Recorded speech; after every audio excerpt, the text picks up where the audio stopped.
Assalamualaikum warahmatullahi wabarakatuh. Pada kesempatan kali ini kita akan membahas tentang pengembangan materi pembelajaran.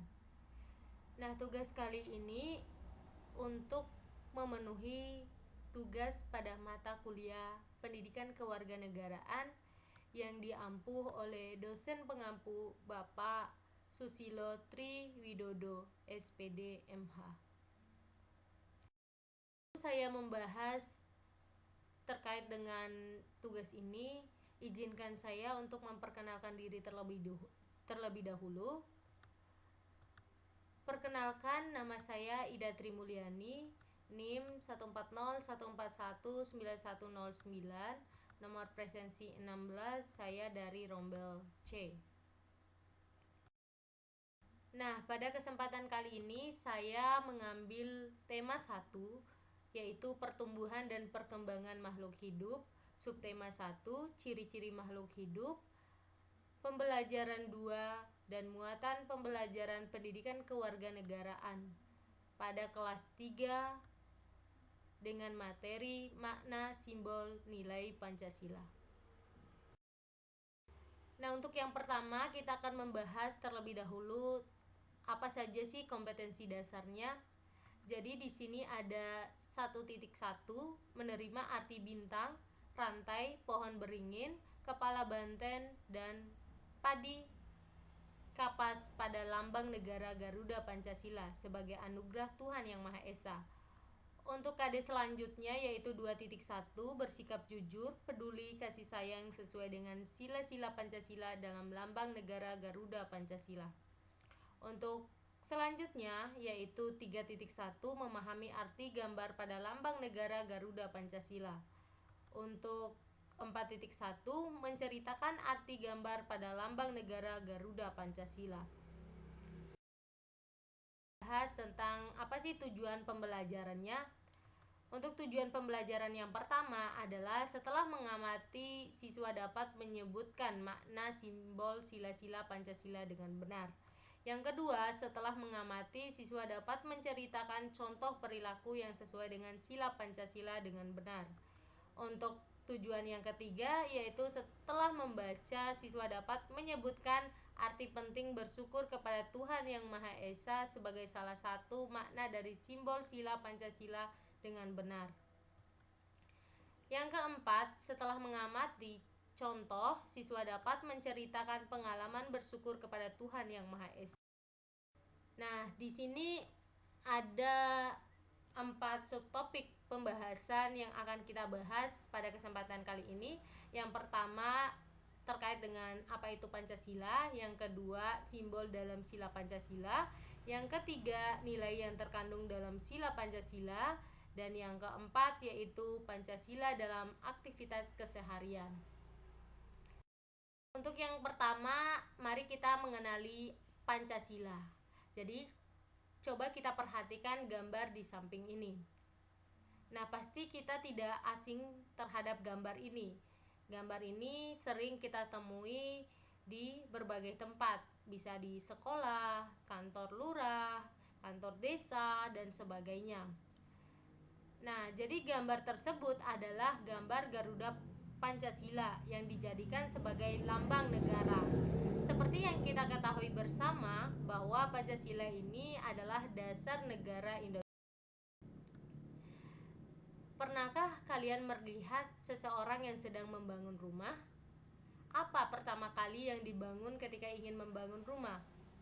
Ya, benar sekali, yaitu seperti gambar ini. Nah, pasti kalian tahu kan apa maksud dari gambar ini dan gambar ini? Nah, benar sekali bahwa pertama yang dilakukan adalah membuat fondasi atau dasar rumah, sehingga rumah akan kuat dan kokoh berdiri sehingga nyaman untuk digunakan sebagai tempat berteduh bagi anggota keluarga. Nah, kemudian setelah kita membangun sebuah dasar atau fondasi, maka kita akan mendirikan tiang atau dinding rumah. Pasti akan mengikuti bentuk fondasi yang telah dibuat. Nah, kenapa saya menceritakan hal ini? Ini berkaitan dasar negara kita. Jadi, bagaimana dengan sebuah negara? Negara adalah seperti sebuah rumah. Negara akan kokoh jika fondasi atau dasar negara yang telah ditetapkan dan dirumuskan oleh pendiri negara dipahami dan diikuti oleh seluruh atau semua warga negara. Dasar negara Indonesia adalah Pancasila. Jadi Pancasila ini sebagai dasar negara, berarti Pancasila menjadi dasar untuk mengatur kehidupan di negara Indonesia. Berdasarkan asal katanya, Pancasila terdiri atas dua suku kata, yaitu panca dan sila. Jadi panca itu artinya 5 dan sila artinya dasar. Jadi Pancasila adalah 5 dasar dari Negara Kesatuan Republik Indonesia.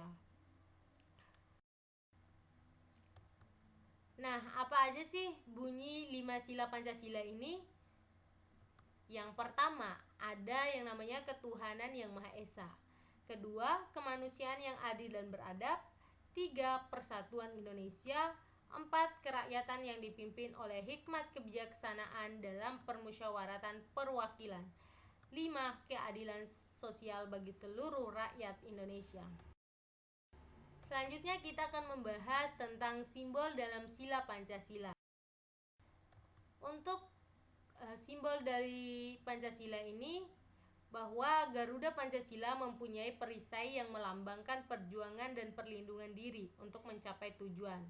Nah, jadi di dalam perisai itu terdapat garis hitam tebal yang melambangkan negara merdeka dan berdaulat yang dilintasi oleh garis khatulistiwa. Jadi Garuda ini digunakan sebagai lambang negara Kesatuan Republik Indonesia untuk menggambarkan bahwa Indonesia adalah bangsa yang besar dan negara yang kuat. Warna kuning keemasan pada burung Garuda melambangkan keagungan. Dan jumlah paruh, sayap, ekor, dan cakar mewujudkan lambang tenaga pembangunan. Sayap yang masing-masing berbulu 17, ekor berbulu 8, pangkal ekor berbulu 19, dan leher berbulu 45 melambangkan tanggal 17 Agustus 1945 yang merupakan waktu bangsa Indonesia memproklamasikan kemerdekaan Republik Indonesia sebagai bangsa yang merdeka. Kaki Garuda mencengkram pita yang di dalamnya terdapat tulisan Bhinneka Tunggal Ika. Nah, Bhinneka Tunggal Ika ini artinya adalah berbeda-beda tetapi tetap satu tujuan. Jadi semboyan ini digunakan menggambarkan persatuan dan kesatuan bangsa dan negara Kesatuan Republik Indonesia. Selanjutnya simbol sila pertama. Apa sih simbol sila pertama ini? Simbol sila pertama yaitu gambar bintang. Nah, bisa kita lihat seperti ini. Simbol gambar bintang ini berwarna kuning yang bersudut 5 dengan latar belakang warna hitam terletak di bagian tengah perisai dijadikan sebagai dasar ketuhanan yang Maha Esa. Hal ini mengandung maksud bahwa bangsa Indonesia adalah bangsa yang religius, yaitu bangsa yang beriman dan bertakwa kepada Tuhan yang Maha Esa sesuai dengan agama dan kepercayaan masing-masing. Jadi simbol gambar bintang ini dijadikan sebagai lambang sila pertama dalam Pancasila yang berbunyi ketuhanan yang Maha Esa. Simbol sila kedua itu ada gambar rantai. Nah, seperti ini.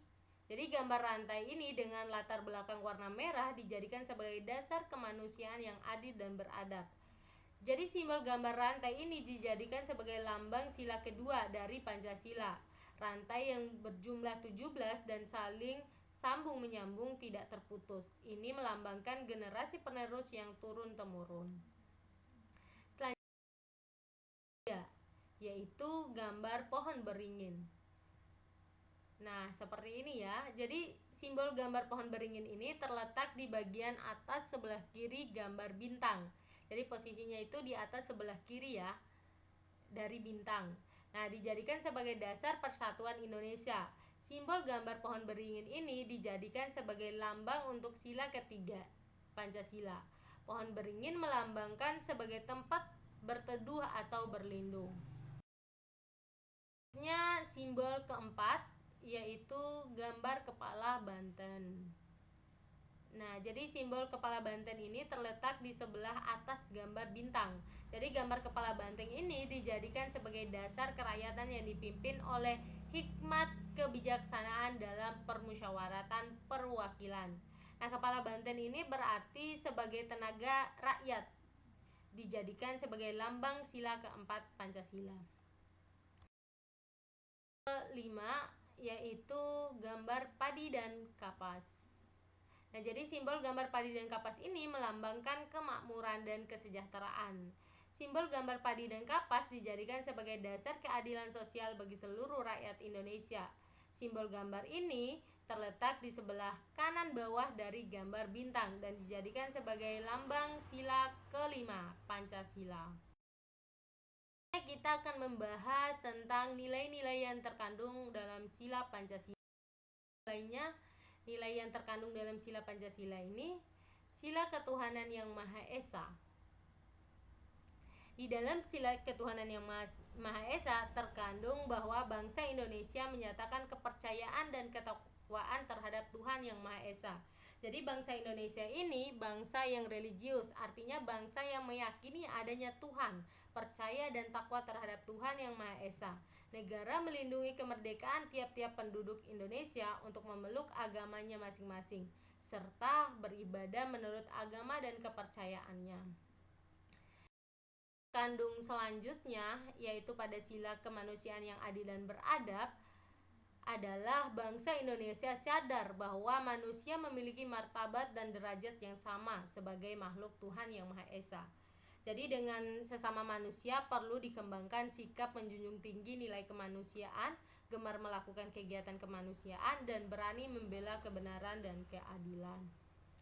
Selanjutnya dalam sila persatuan Indonesia adalah usaha ke arah bersatu untuk membina nasionalisme dalam negara Indonesia. Jadi nasionalisme ini adalah sikap cinta tanah air. Cinta tanah air berarti menempatkan kepentingan bangsa dan negara di atas kepentingan pribadi. Keberagaman bangsa Indonesia dijadikan sebagai pendorong menuju arah bersatu sesuai dengan semboyan Bhinneka Tunggal Ika, yaitu berbeda-beda tetapi tetap satu tujuan. Selanjutnya dalam sila kerakyatan yang dipimpin oleh hikmat kebijaksanaan dalam permusyawaratan perwakilan adalah dalam sistem pemerintah di Indonesia di mana kekuasaan tertinggi ada di tangan rakyat. Rakyat dalam melaksanakan kekuasaannya dilakukan melalui badan-badan tertentu atau wakil-wakilnya yang dipilih melalui pemilihan umum. Jadi setiap warga negara ini mempunyai kedudukan, hak dan kewajiban yang sama. Pengambilan keputusan untuk kepentingan bersama dilakukan dengan jalan musyawarah untuk mufakat yang diliputi semangat kekeluargaan. Selanjutnya nilai yang terkandung dalam sila keadilan sosial bagi seluruh rakyat Indonesia adalah bangsa Indonesia menyadari bahwa manusia Indonesia mempunyai hak dan kewajiban yang sama untuk menciptakan keadilan sosial dalam kehidupan masyarakat Indonesia dalam rangka dikembangkannya perbuatan yang luhur yang mencerminkan sikap dan suasana kekeluargaan dan kegotong royongan. Selanjutnya kita akan membahas tentang Pancasila dalam aktivitas keseharian. Nah, bagaimana sih penerapan atau pengamalan Pancasila dalam kehidupan sehari-hari? Contoh sikap mengamalkan sila ketuhanan yang Maha Esa. Yang pertama, menghormati teman, tetangga maupun saudara yang berbeda agama dan kepercayaan saat melaksanakan ibadah sesuai agama dan kepercayaan masing-masing. Nah, jadi semisalnya kita memiliki teman atau tetangga yang berbeda keyakinan, maka kita harus menghargai ketika mereka beribadah. Tidak boleh berteriak-teriak atau mengganggu ibadah yang dilakukan oleh agama atau orang yang menganut kepercayaan yang berbeda dengan kita. Selanjutnya, sikap ramah dan sopan terhadap tetangga, teman atau saudara yang berbeda agama dan kepercayaan. Nah, artinya walaupun kita memiliki kepercayaan yang berbeda-beda dengan teman kita, maka kita harus tetap sopan dan ramah kepadanya. Jangan karena berbeda agama atau kepercayaan, kita malah seenaknya bertingkah atau berbuat semau kita. Yang ketiga yaitu membantu tetangga, teman, sahabat, atau keluarga dalam menyiapkan penyelenggaraan kegiatan keagamaan ketika merayakan hari besar agama. Nah, semisalnya ketika ada agama atau orang yang merayakan hari besar agamanya tapi berbeda keyakinan dengan kita, tidak masalah kalau kita membantu. Selanjutnya, membantu ketika diminta tetangga, teman, sahabat, atau saudara dalam menyiapkan penyelenggaraan kegiatan keagamaan ketika merayakan hari besar agama. Nah, selanjutnya, contoh sikap mengamalkan sila kemanusiaan yang adil dan beradab. Nah, untuk yang pertama, tidak membeda-bedakan teman, tetangga, dan saudara serta orang lain antara yang kaya dan yang miskin dalam pergaulan sehari-hari. Nah, jadi ketika pengamalan sila ini kita tidak boleh membeda-bedakan teman. Misalnya si A dari keluarga kaya atau enggak si B dari keluarga miskin. Si A tidak mau bermain dengan si B. Nah, tidak boleh seperti itu. Untuk yang kedua, menghormati saudara, tetangga, dan orang lain yang lebih tua dari kita. Jadi kita harus menghormati orang yang lebih tua dari kita. Nggak boleh kita tidak menghormatinya. Itu merupakan bentuk dari pengamalan sila kemanusiaan yang adil dan beradab. Yang ketiga, berbicara dengan teman, tetangga, saudara, serta orang lain secara sopan santun. Nah, kita harus bisa menjaga tutur kata atau sopan santun kepada orang yang lebih tua. Walaupun orang itu membuat kita kesal atau apa, tapi kita harus tetap menghormati dan sopan terhadap mereka. Nah, bukan saja orang yang lebih tua, teman pun, saudara, dan teman sebaya pun harus tetap sopan. Yang keempat, menjenguk teman, tetangga, dan saudara yang sakit tanpa membedakan yang kaya dan yang miskin. Nah, misalnya kita dalam suatu kelas ada teman kita yang sakit, misalnya dia dari keluarga yang kurang mampu. Nah, kita tidak boleh karena dia miskin atau kurang mampu kita tidak menjenguknya. Nah, tidak boleh seperti itu. Kita harus tetap menjenguk karena dia merupakan teman kita. Nah, ketika kita melaksanakan hal tersebut, itu merupakan sikap mengamalkan sila kemanusiaan yang adil dan beradab. Selanjutnya, contoh sikap mengamalkan sila persatuan Indonesia. Yang pertama, berkomunikasi dengan teman, tetangga, dan saudara yang berbeda daerah dengan menggunakan bahasa Indonesia. Yang kedua, ikut serta dalam menjaga keamanan lingkungan melalui kegiatan poskamling, ronda berkeliling di lingkungan sekitar. Yang ketiga, memakai pakaian dan peralatan hidup yang merupakan produksi atau buatan Indonesia. Yang keempat, bergaul dengan teman, tetangga, dan orang lain tanpa membedakan suku, ras, dan adat istiadat. Nah, ini merupakan sikap mengamalkan sila persatuan Indonesia. Selanjutnya, contoh sikap mengamalkan sila kerakyatan yang dipimpin oleh hikmat kebijaksanaan dalam permusyawaratan perwakilan. Yang pertama, melaksanakan setiap hasil keputusan musyawarah bersama dengan penuh rasa tanggung jawab. Yang kedua, menghargai teman, saudara, tetangga, atau orang lain yang sedang berbicara maupun menyampaikan usul pada saat musyawarah. Jadi, ketika ada yang ingin berpendapat, kita harus menghargai. Yang ketiga, melaksanakan pemilihan ketua RT maupun ketua RW dengan cara musyawarah mufakat. Yang keempat, tidak memaksakan keinginan maupun kehendak kepada teman, tetangga, dan saudara ketika rapat maupun musyawarah. Jadi, semisalnya di dalam rapat itu kita mengambil suara. Nah, kita tidak boleh memaksakan dia untuk memilih suara yang ini, tidak boleh seperti itu. Biarkan dia berpendapat atau memilih sesuai dengan yang dia inginkan. Nah, itu merupakan contoh pengamalan sila kerakyatan yang dipimpin oleh hikmat kebijaksanaan dalam permusyawaratan perwakilan. Selanjutnya adalah contoh sikap mengamalkan sila keadilan sosial bagi seluruh rakyat Indonesia. Untuk yang pertama yaitu membantu teman, saudara, tetangga, dan orang lain yang sedang mengalami musibah bencana alam seperti gempa, tanah longsor, dan banjir. Tidak melakukan perbuatan yang merusak kepentingan umum seperti mencoret-coret tembok dengan cat. Yang kedua, ikut serta dan terlibat dalam kegiatan gotong royong atau kerja bakti dalam membersihkan lingkungan sekitar. Yang ketiga, menghargai hak-hak teman, tetangga, saudara, dan orang lain dengan cara tidak mengganggu hak orang lain seperti tidak membunyikan radio keras-keras padahal tetangga sedang sakit.